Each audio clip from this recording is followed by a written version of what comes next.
All right. Good evening, and welcome to Rhythm and Blues Preservation Society Music Spotlight.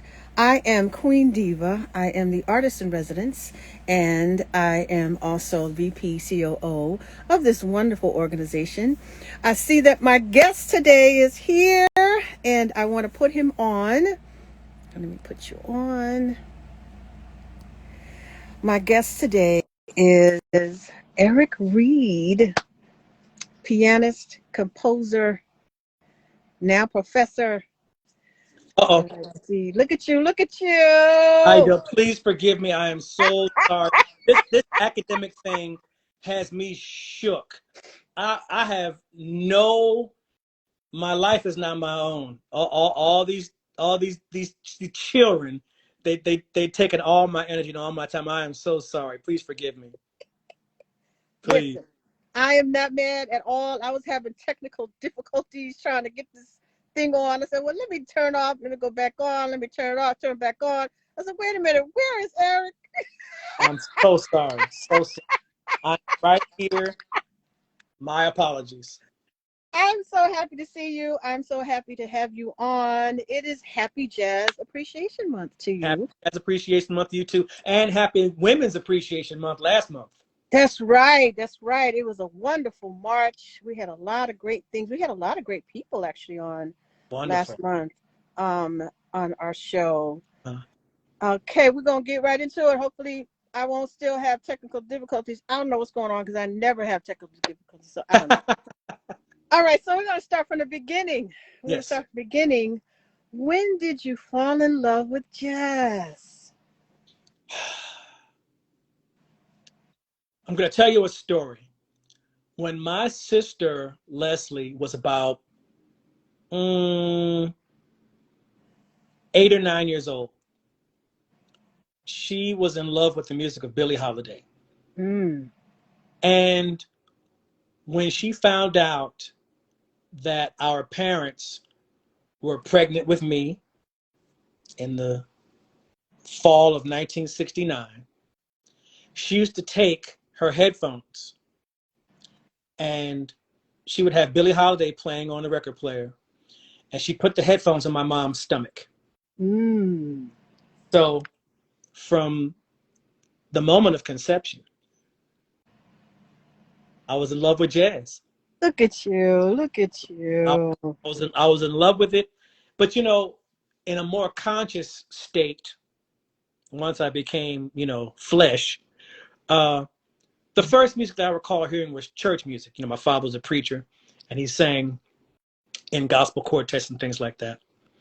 And my mother's brother and sister were school teachers, and they used to bring me books, old textbooks and things like that, National Geographic. They always encouraged me to read and self-educate, just to read.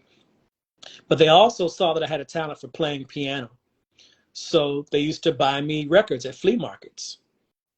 And one of the records they bought was Art Blakey and the Jazz Messengers live at the Cafe Bohemia with Horace Silver. And that right there, the rest was history. That's all she wrote.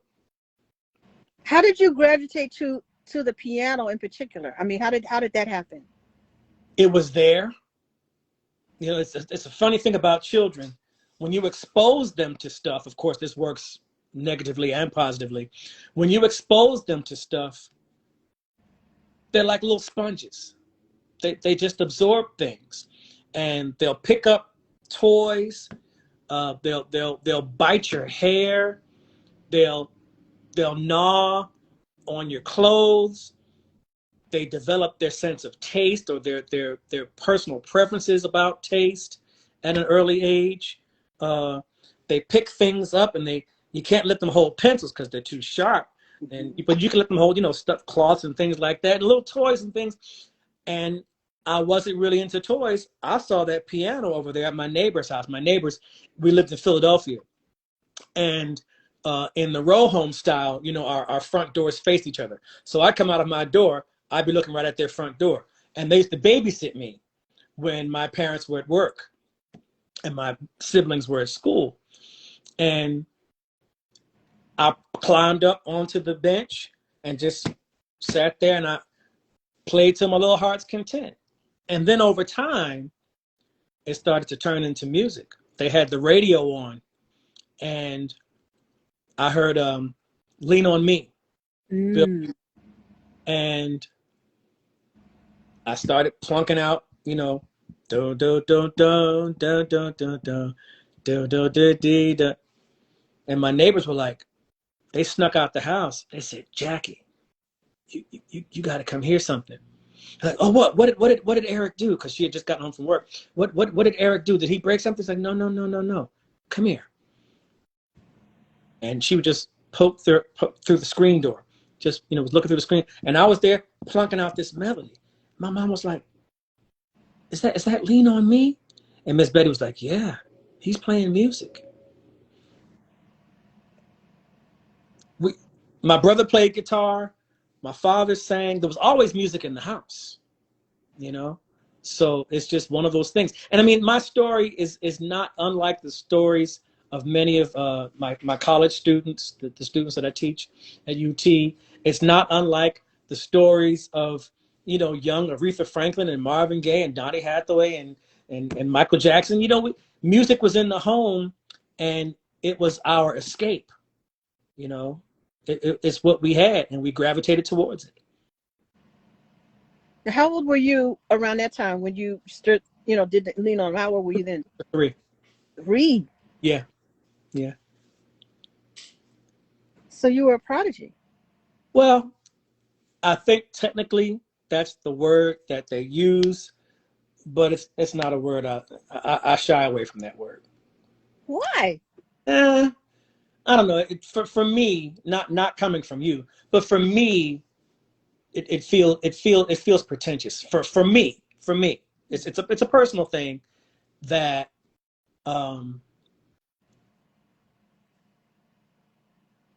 I can't really explain it. It's not, a very talented youngster. That's what I was. Have you been called that though? Have people called you a prodigy? I have, and I don't. It just makes me feel weird. It just makes me feel weird. And I'm not. It's nothing to do with you, and feel don't feel no kind of way about it. He's a talented little kid. He's a talented little kid. That's just me. It's a personal thing. Oh my goodness! I can't help it. All right, so you were born and raised in West Philadelphia. West Philadelphia, born and raised. So but how was that? I don't be slapping folks though. No, oh. You wrong for that. We're not bringing that up. I'm so. So how was it? How was it in West Philly growing up? Wonderful. It was wonderful. There was music. You know that song? Is it Martha Reeves and the Vandellas? Mm-hmm. That Dancing in the Streets. Mm-hmm. There's music playing in the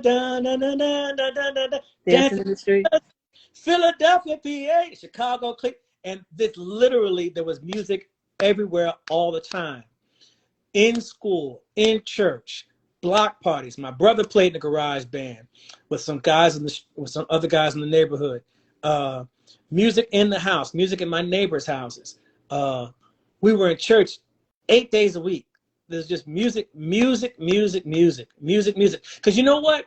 We watched TV, but we weren't glued to the TV set.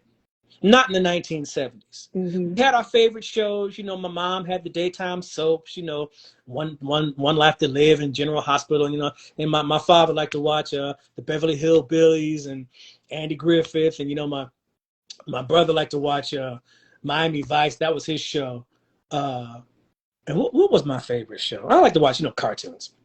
So we all had our, favorite TV shows, but we had 2 TVs in the entire house. There were 6 of us. Mm-hmm. There was a TV in the living room, and there's a TV in my parents' room. The rest of us didn't have no TV. So if we wanted to watch something, we had to watch what was already on. That's right. So we were out of the house most of the time. As kids, we were in the street constantly, just playing. We were skateboarding and playing hopscotch and jacks and freeze tag and duck, goose. what, red light, green light, I think it was. Yep, red light, green light. Getting all dirty and funky and sweaty and coming with that dirt ring around your neck, smell like outside. When the lamp post, when the lights came on, it's time to come out. Don't let me call you twice. You know what I'm talking about. So we were very social. We were very much in each other's spaces, and we occupied and shared each other's energy. So music was more of like a social uh, a social dynamic, more so than something. It was special because we had to go here to hear music and you had to go there to learn music. It was all just happening right there in the neighborhood. Mm-hmm. Wow. So, okay, West Philly, so you're playing in the streets, you're playing in the church. So how was that? How was that being a PK kid? It was rough. Girl, it was rough. It was rough. My parents they were strict parents, not very strict, but they were moderately strict. Mm-hmm. And my father was no nonsense. And my mom, like in most Black families, I think, at least at that time, my mom was the disciplinarian. Mm-hmm. My father was the Supreme Court. And my mom was law and order, right? Okay. Mom kept order.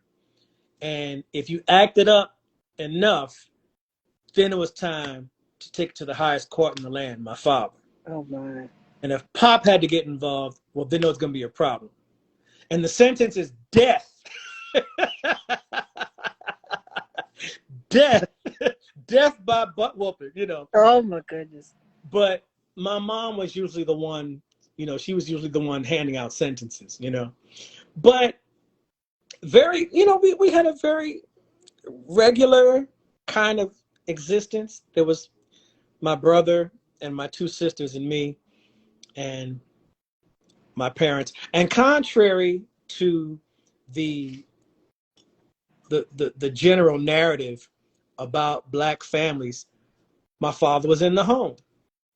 And in our neighborhood, all the fathers were in the home. The fathers were there. There, of course, were a couple of families. There was like one woman. Today, back in those days, they would have called her a spinster or old maid, which is really trash because she wasn't before two. But because she was not married, then they had to relegate her to. It's really trashy, but very, very sweet lady. And but yeah, our fathers were there, and you knew every single person on the block. That's how I grew up. You knew every person. We knew the Hills, we knew the Smiths, we knew the Dogans, we knew the Jacksons, we knew the Washingtons, we knew the Reeds. You knew the McKnights. You knew every single family. There were no strangers on that block. No strangers. And all the kids grew up together, and there were different generations of kids. My siblings are boomers, and I'm Gen X. And my parents were silent generation, late silent generation. So it was a very different existence. Now, I'm not trying to romanticize it. There was some toxicity too. Oh my God. But it was a simpler way of life. And to me, there was a semblance of comfort and stability in spite of all of the toxic things going on because of trauma and unpacked and unrecognized trauma. We sort of formulated this force field. We did the best we could with what we had. And this is how we knew how to take care of our neighborhood. Everybody cut their grass. Nobody parked their cars no crazy kind of way. People kept the front of their homes. They swept in front of their porch. They kept their back porches nice and clean. People kept their cars washed. Very solidly middle class existence back when you had a middle class. But it was tough as a preacher's kid because I couldn't mess up. Like my friends could, but not me. That's Reverend Reed's kid. Yeah. So I would always get it worse when I messed up. Mm. Embarrassed him, you know. It was tough. My dad was tough. My dad was tough. Had a lot of love in his heart, and he loved family, and he loved being a husband and a father. At least later on, he did. Um, but my parents, both of them, growing up in such impoverished situations in the 30s and 40s, for them to come together and form the family unit that they did is no small miracle. Mm. I thank God for them every day. They weren't perfect, and no parent is, and their children don't come with a manual. You figure it out as you go, and hopefully you don't damage them along the way. You know, Mm. but I've had to give my parents and that whole generation a lot of grace because they just didn't have choices. They certainly didn't have the choices that I had. Mm-hmm.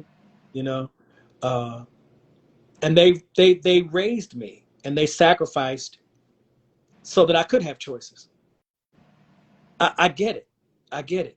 They weren't always right, but in the end, they did right by me. Nice, nice. So when you were in Philly, maybe probably in LA too, did you play in the church? Were you one of the church musicians for the I church? was.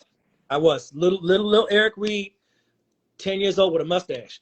Oh, Uh, and so I remember one of the church mothers said, "Well, that has to be the littlest man I've ever seen in my life." oh.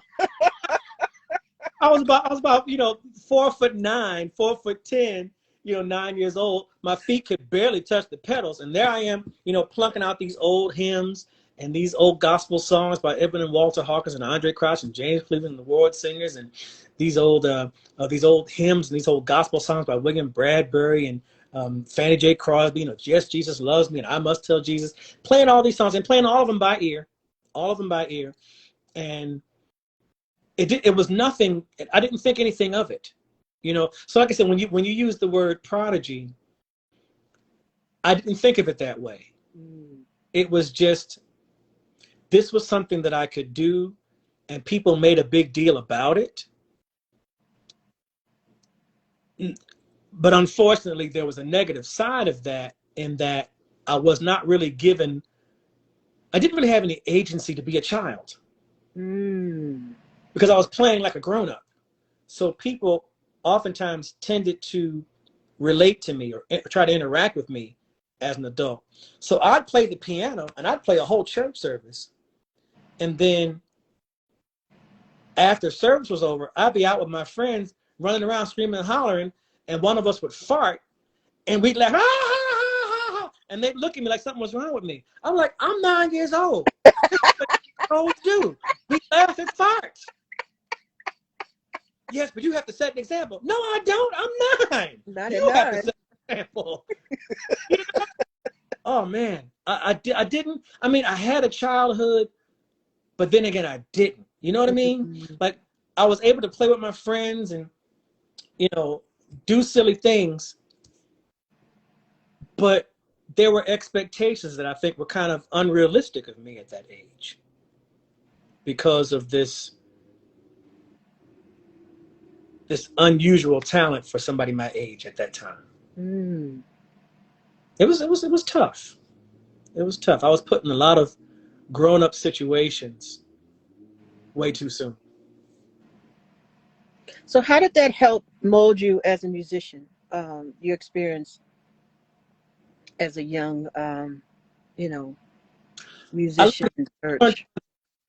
especially playing in church, because are you Baptist, denominational, non-denominational? I've been them all, honey. Oh, Baptist, Methodist, you name it. so in every denomination, there's an order of service, right? And Methodists worship differently than Baptists, and Hmm. Catholics worship differently than Protestants, That's right. differently than Episcopalians, differently than Kojics, differently than the Pentecostals. The Pentecostals are they crazy. So they know they nuts. They know they nuts. They know. And Baptists, we all cuss. So they know. So in these different denominations, there's an order of service. And usually it starts kind of the same way. So in the Baptist tradition, you start with the morning hymn, the processional, and then you have the announcements, right? And then you have the offering, and then somebody comes up and offers an A and B selection, or there's a choir song, and then you have the sermon, and each part of the service is underscored. Hey, brother Justin Faulkner, amen, amen. One of my homies from Philly. Each part of the service is underscored by music. Even if somebody's just like giving some words, there's always some soft music, going on in the background, right? And then for the offering, you would play a song that dealt with the concept of giving, So we always played you can't be God-given, no matter how you try it. Every Sunday we play that song, or we sing a song. There was a song by Andre Crouch called Praise Him, praises, no, praise, oh sweet praises we give to Jesus our King, or something like that. And for the benediction, for the invitation, there was always some song or some part of the service that was underscored by music. And how that helped me as a musician is to learn what to do, what not to do. Hey, Sister Dion. Dion's stepfather, Rod Callman, was somebody I played with in church. He was a percussionist. His older brother was the great saxophonist Hadley Callman. So, hey, girl. Thank y'all for joining. And thank you so much for bringing me on your show. I really appreciate that. Thank you. And thank you for being, I'm so sorry that I forgot. Please blame my head, not my heart. We got into this deep discussion. I teach this class called Evolution of Gospel Music. And I mean, we got into a deep, I mean, like really like groundbreaking, really a wonderful. So we got caught up and my alarm was going off and I lost track. So please, I apologize. I meant no disrespect. So I learned how to be a musician playing what was appropriate for the situation, learning how to play things in context. Awesome. So while you were there, you went to Settlement Music School? Settlement Music School. Christian McBride went there. Stanley Clark. Wonderful school. I had 3 teachers there. My first teacher was a woman by the name of Lois Morrow. I still keep in contact with her. I think she's a photographer now. And then after that, I had a guy named Vernon Lathan. The scariest black man I knew next to my father. Vernon Lathan was this handsome, distinguished, erudite, stoic kind of dude. Jacket and tie, every lesson. He wore a velvet jacket, tie, shirt, slacks, Stacey Adams shoes. You could see your reflection in this man's shoes, and silk socks, and could beat a piano to death. Do you hear me? Classical and gospel. But this man told me, he said, I want you to stop playing in church because it's not hindering, it's hindering your classical studies. You're not taking classical studies seriously. And he said that to me, and I was like, you done lost your mind. As much as I love playing in church and playing by ear, but I understand now where he was coming from. I had become so heavily reliant on my ear. My ear, that was like survival. That's like being an animal in the wild or in the jungle, and you sense danger. You know what I'm saying? It's like, oh, I'm not about to get eaten today. No. So my ears, that was like my antenna, man. That's like my spidey senses. I responded to everything that was going on in the service, and I wasn't reading music at the time. So, he wanted me to be more into Bach and Beethoven, and I understood also where he was coming from as a black educator. And here he is teaching this black kid. He wanted to see more of us, ascend in that arena. He wanted me to be the next Andre Watts. I was like, but I don't want to play that stuff. Oh. But he was a wonderful teacher. Wonderful, wonderful teacher. I miss him. He died of cancer. He was a smoker too. Died of cancer some years ago. But Oh. I never got a chance. Man, it makes me sad. I never got a chance to let him know what he meant to me as an educator. And every chance I get, I try to tell people how much I appreciate them. Because I don't ever want to miss out on an opportunity to let somebody know the impact they had on me. Mm. Especially if it was a positive impact. I never want to skip out on that. And that's why I just felt so horrible when I was late for your show. That's not me. And you can ask my students. I don't do that late stuff. I don't play that. But I've had to adopt a different MO, a different mode of operation, because I've got like 20. Look, let me show you. Girl, I got so many alarms on this phone. Look at this. Look. Look at that. Look at that. Look at that. Because if I don't have, I need to do that. I don't do that, but I need to do that because it I'm makes trying sense. to tell you. Listen, I had to do it because I've got about 13 or 14 private students. I've got a couple of academic courses, and I need to stay on track. So the alarm goes off. I'm like, because I'll just go and go and go, and next thing you know, the class has been 3 hours long. I was supposed to let them out an hour ago. Oh. So the alarm keeps me on track. Cause they got stuff to do. They got other classes to go to. So, you know, and that's part of, being a professional is just knowing how to how to arrange your time management.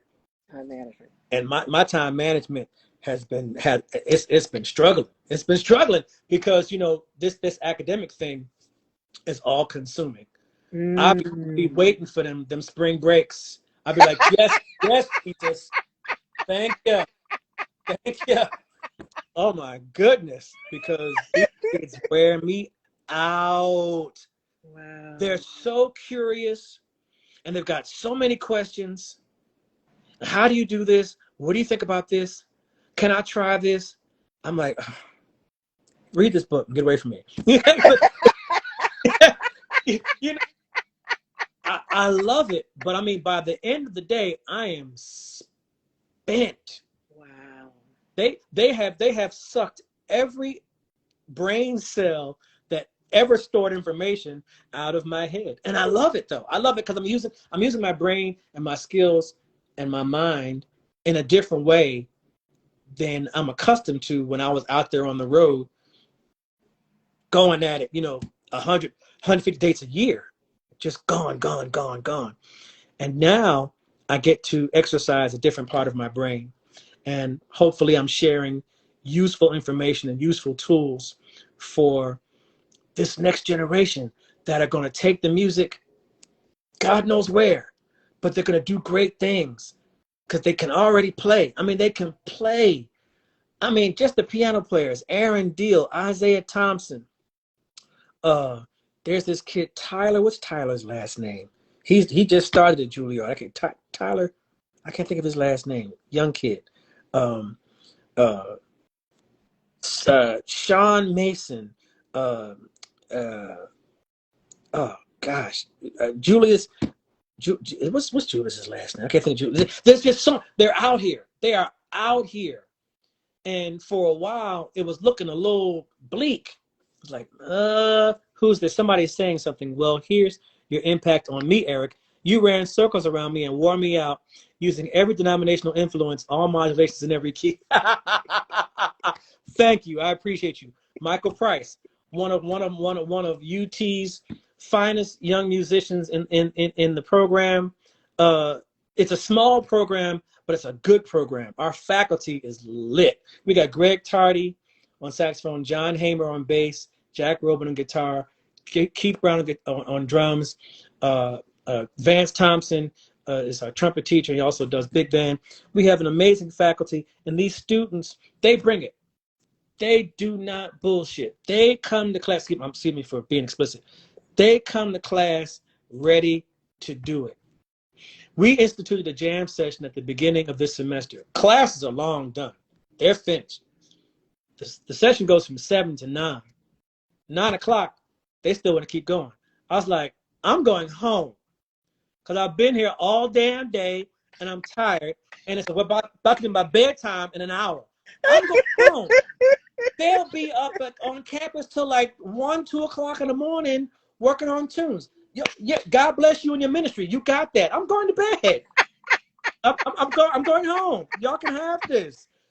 But I love it because that's what I was doing when I was their age. We were up till 1, 2, 3 o'clock in the morning because that's just what we did. These students are all about it. I love it. And I love teaching. And I hope, like I said, I really hope that the impact that I'm having on them is a positive one and that it's an effective one and that they're gleaning something from the experience. You know, I don't have a college degree.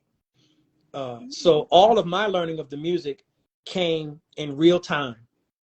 Sitting with John Lewis, sitting with Elvin Jones, sitting with Ron Carter, getting spanked on the bandstand by Ron Carter, you know, watching Mulgrew Miller, watching Tommy Flanagan, watching Hank Jones. I learned music at University of the Streets, they call it. And that's where I got my information from. The church. There's no greater musical training that a musician can get than right there in the Black church, because you are learning in real time on the spot and you're learning about context, you know. But the Settlement Music School provided formal education and pedagogy, which I very much needed. And it was a great experience. Yeah, it was fantastic. That was Philadelphia. Philadelphia was off the chain. Mm. So did you learn how to read music when you was at the school in Philly? Is that when you learned how to read? I started studying, reading music when I was about 5 years old. But I would do this, and I thought I was being clever. So Mr. Lathan gave me this piece from out of a book that I still have to this day called Bach for Beginners. Mm. And there's this song called Lied, Lied, which I think is German for song, if I'm not mistaken. One of my students, Will Eakins, is on here. He can correct me. Yeah. And it was bumpy, go da da dee da dee da da dee da da dee da dee da da da da da da da da da da da da dum dum da go dee go da da dee dum da da da da dee da da da da da da da da da da da da da da. Right. So he's playing from. I said, so Mr. Lathan, could you play that for me? I'd like to hear how that goes. So he's playing it, and I'm locking. Okay, I know how it sounds. Okay, fine. So I get it home, and I kind of halfway look at the music, but I've remembered what he's played. Mm-hmm. So I brought it back to the lesson next week. Mr. Lathan, I practiced, and I'm playing. He's like, "You're playing bar 5 wrong." I'm like, "Oh shit." The jig is up. You run for your lives. I'm busted. Yeah. Oh man. Oh, he peeped my game. He peeped me out.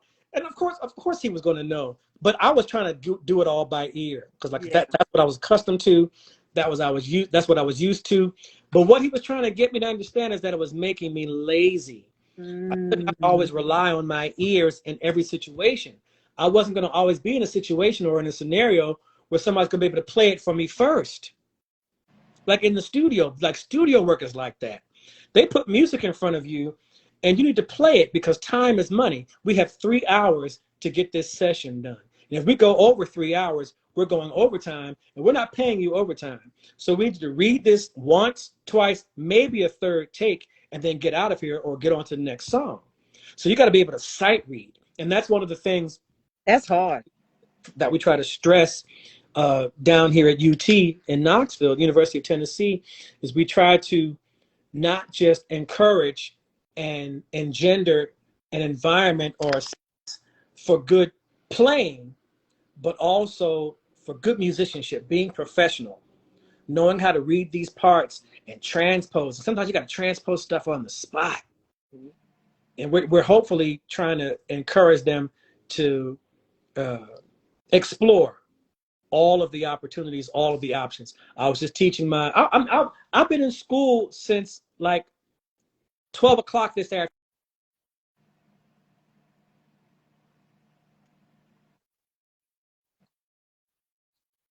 Styles class, we are talking about Miles Davis.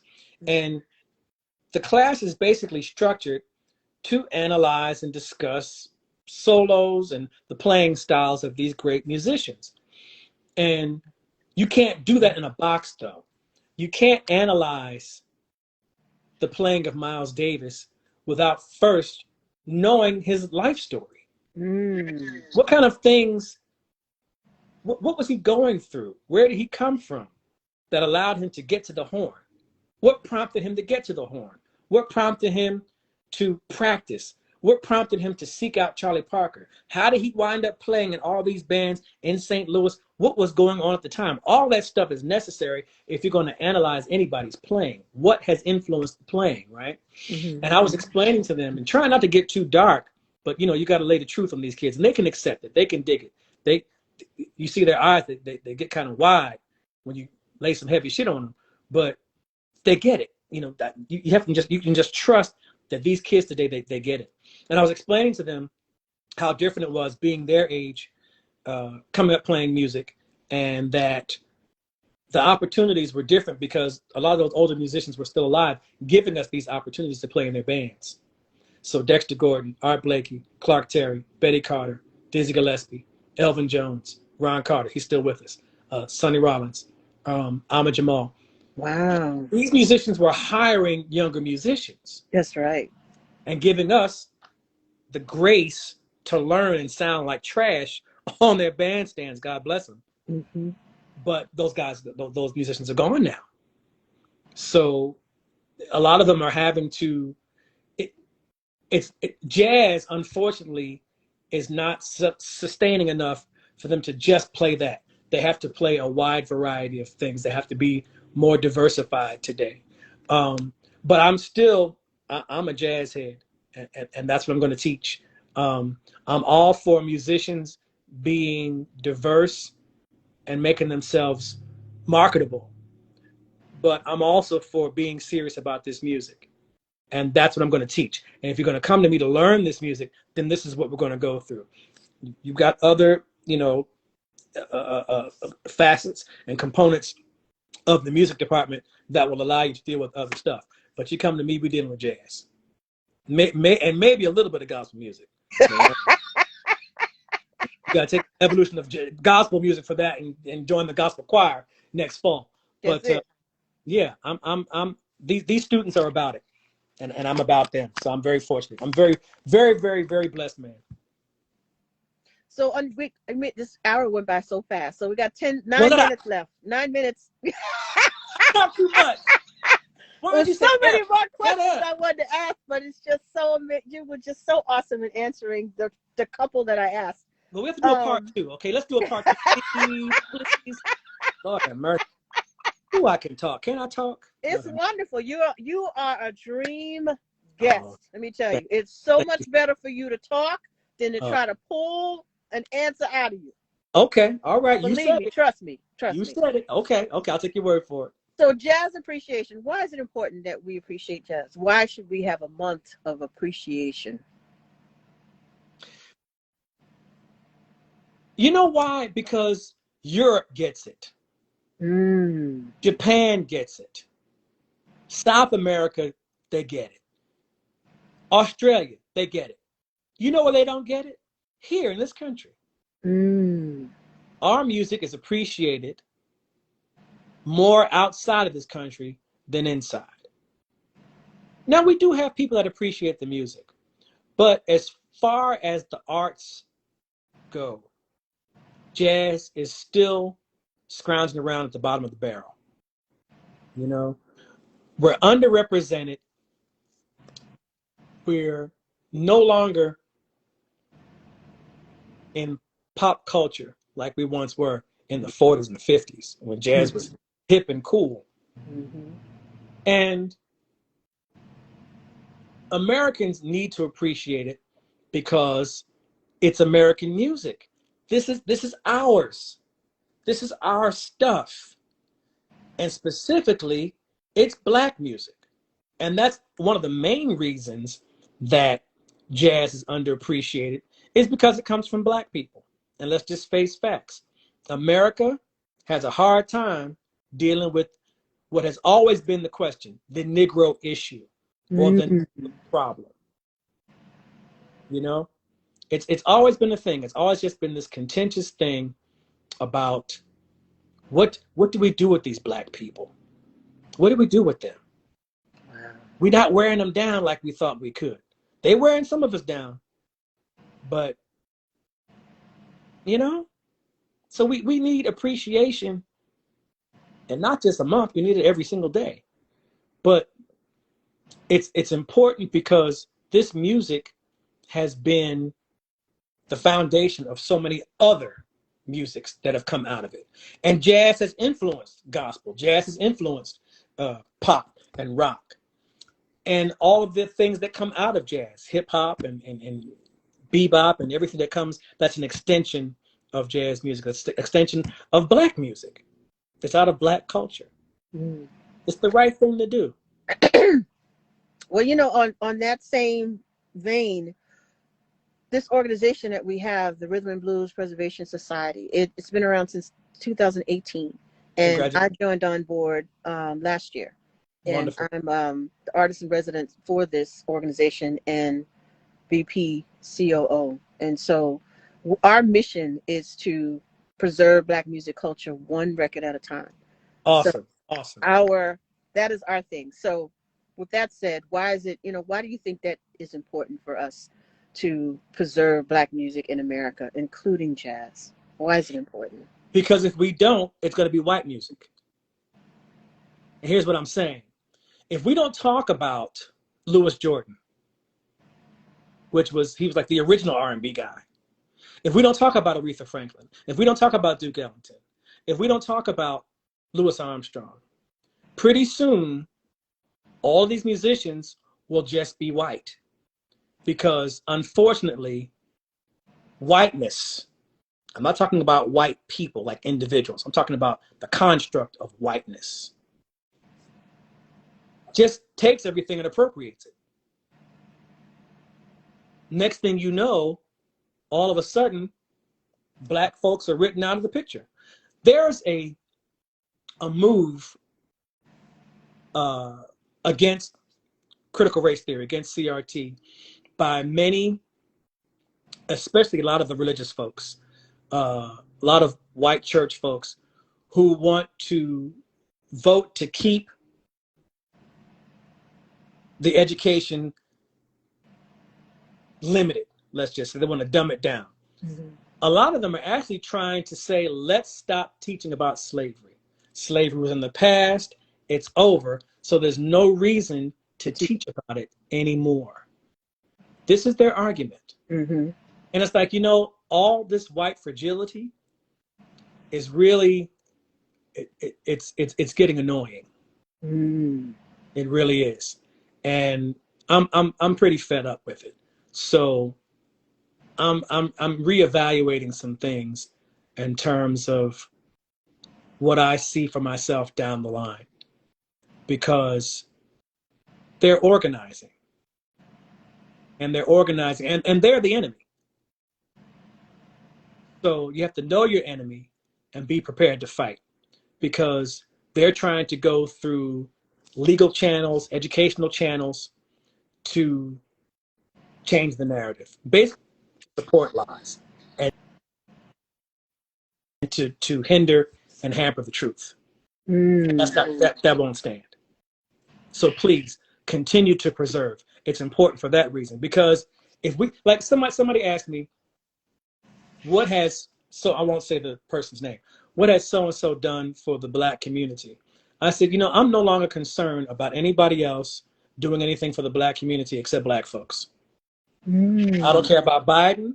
I don't care about Kamala. I don't care about Trump. I don't care about what are black people doing for the black community. Let us do us. White folks ask me, well, Eric, what can I do to help with the movement? Tell your white friends to stop being racist. That's the first thing. That's the first thing.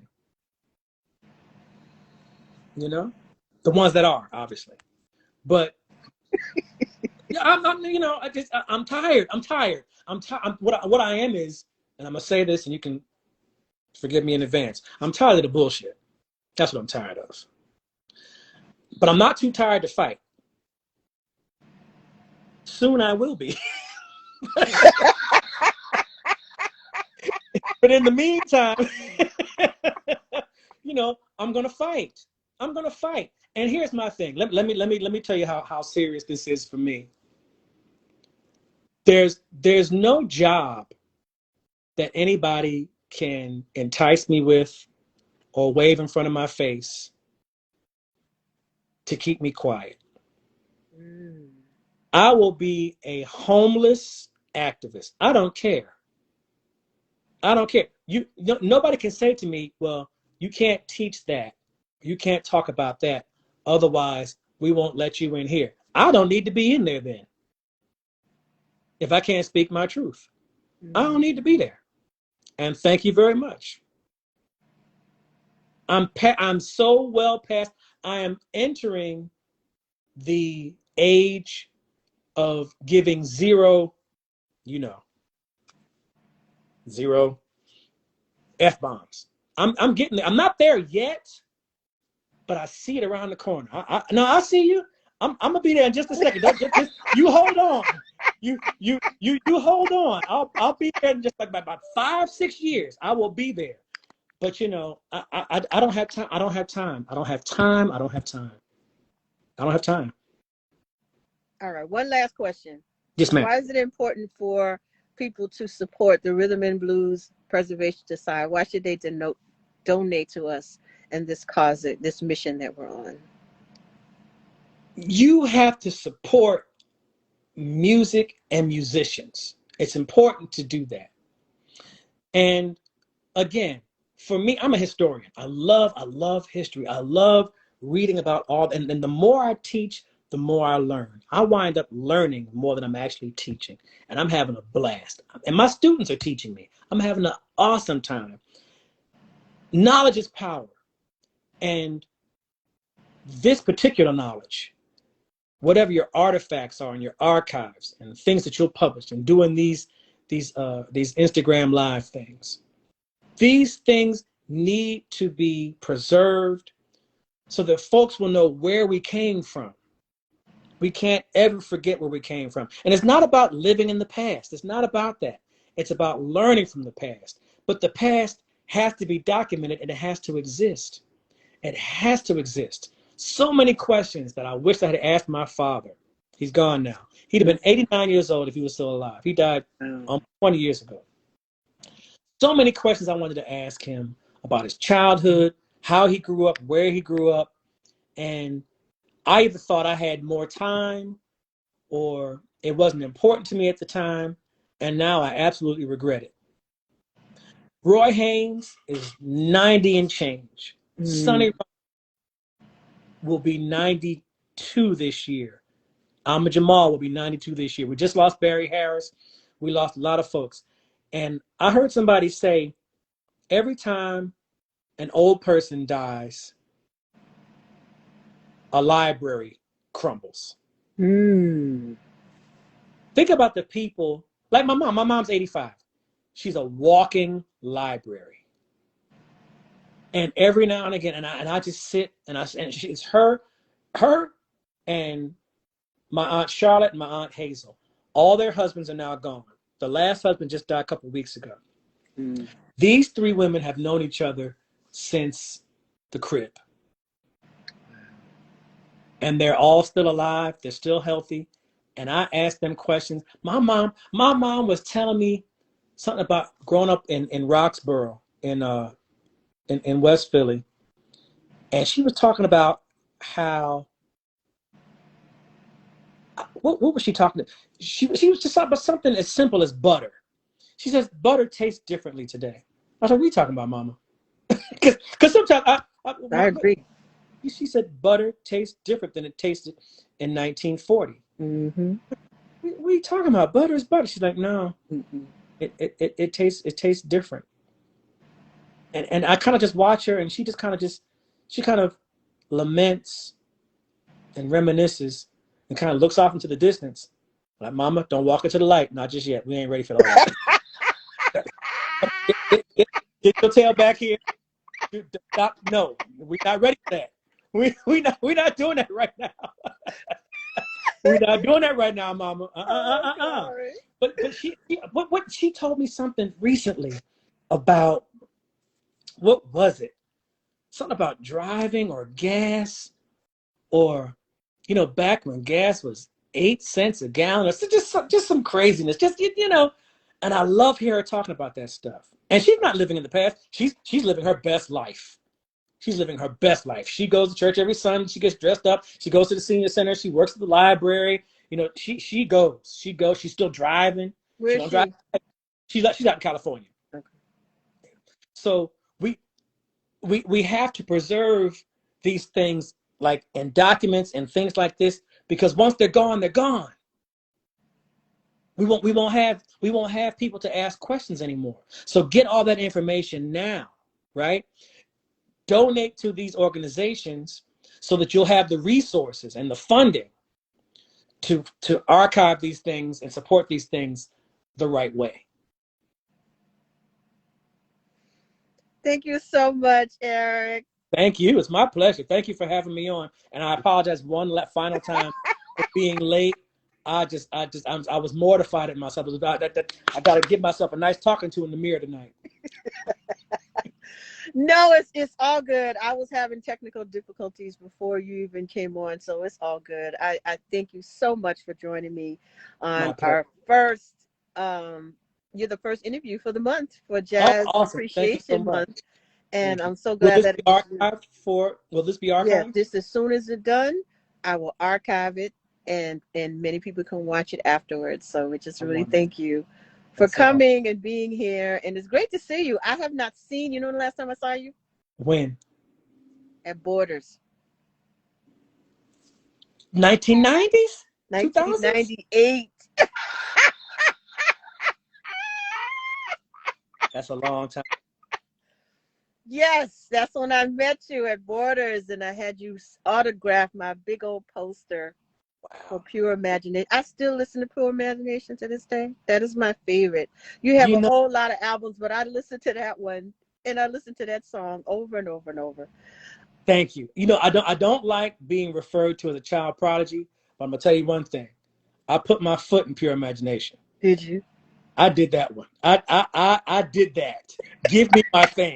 Because give me all of my things. Because I did that. I did the damn thing on that. We had at the time, me and Reginald and Gregory Hutchinson and Reginald Veal. But that Pure Imagination track, I squeezed all the juice and the sentimentality out of that song that I could by playing it really, really slow. And Yes. people, and that's what, 1995, 96. That's almost 30 years ago. People to this day, they say, Eric, that's just one of my favorite recordings of yours. And I'm always, always very, very grateful. I try not to toot my own horn. Uh, I'm very grateful for that. And I'm glad that people, and so again, so just to have documented that on CD, and 30 years later, people are still impacted by that. Yeah. I'm blessed. I'm very, very fortunate, because my life could have gone a completely different way. Wow. Oh my I'm, goodness. I'm I happy. gotta have you on again. I don't know when, but we gotta have you on again because we gotta talk more about what you did in New York and your You let touring, me and know. you You gotta let tell me us know, some and touring I'll make it happen. stories, and your boy McBride just got a Grammy last night. I mean, Yes. listen. Yeah. We got to do it. We got to do it. All right. Have a wonderful night. Again, thank you everyone for joining us. And we'll be back again next Monday. We will have Jason Moran. Jason. Woo! Another bad dude. Yes. So there'll be another pianist on board. So thank you again. Have a wonderful night, and we will see you next time. Thank you. You two take care. Bye bye.